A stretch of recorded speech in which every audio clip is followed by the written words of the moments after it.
কখনো কখনো আমরা এমন পরিস্থিতির মুখোমুখি হই যে যেখানে সম্পর্ক রক্ষা করার বদলে নিজেদের মধ্যে দূরত্ব সৃষ্টি করে ফেলি। একটা সম্পর্ক ভাঙার পেছনে ভুল শুধুমাত্র এক পক্ষের নয়, বরং অনেক সময় দুজনেরই ছোট ছোট ভুল বোঝাবুঝি কিংবা ইগোর কারণে সম্পর্ক ভেঙে যায়। আপনি যখন কারোর সঙ্গে সম্পর্ক রাখেন তখন তার প্রতি আপনার কিছু প্রত্যাশা থেকেই যায়। সেটা যদি আপনি নিজের ইচ্ছায় চান তাও থেকে যায়, অনিচ্ছায় হলেও থেকে যায়। যদি সেই প্রত্যাশাগুলো পূরণ না হয় তখন নিজের মধ্যে রাগ, অভিমান কিংবা হতাশা কাজ করে। আপনি হয়তো তাকে বুঝতে না দিয়ে ধীরে ধীরে দূরে সরে যাচ্ছেন নিজের অজান্তেই। অথচ এই অভিমানটাই যদি প্রথমে খুলে বলেন তাহলে সম্পর্কে এই দূরত্বের সৃষ্টি আর হয় না। তুমি কেমন আছো?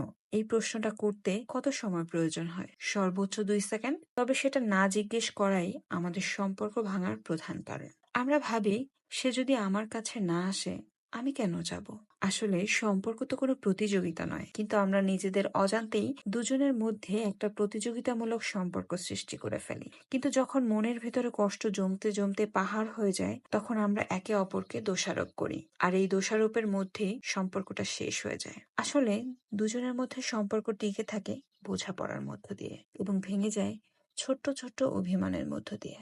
আসসালামু আলাইকুম, কেমন আছেন আপনারা সবাই? আমি আলহামদুলিল্লাহ ভালো আছি। আশা করছি আপনারা যে যেখান থেকে আমার আজকের ব্লগটি দেখছেন সবাই অনেক ভালো আছেন এবং সুস্থ আছেন।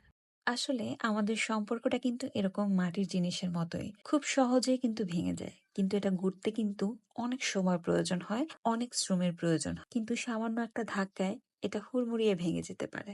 এজন্য আমাদের সবাইকে নিজেদের প্রত্যেকের জায়গা থেকে প্রত্যেকটা সম্পর্কে অনেক যত্ন, অনেক এফোর্ট দিতে হবে। তাহলেই হয়তো সম্পর্কটা অনেক সুন্দর হয়ে থাকবে এবং টিকে যাবে আজীবন। আজকে ব্লগটা নিয়ে এসেছি সকাল থেকে সন্ধ্যা পর্যন্ত কি করেছি। সকালে রুটি খেয়েছি আলু ভাজি দিয়ে, ডাল দিয়ে, ডিম দিয়ে। অনেক মজা করে দুইজন মিলে রুটি খেয়েছি এবং তারপরে হচ্ছে দুপুরে রান্না বান্না কিভাবে কি করলাম সেটা আজকে আর দেখালাম না। তবে আজকে বরিশালের বিখ্যাত একটা খাবার চিংড়ি মাছের জল বড়া রান্না করেছি। দেখতে যতটা সুন্দর হয়েছে খেতে তার থেকে বেশি মজা হয়েছে।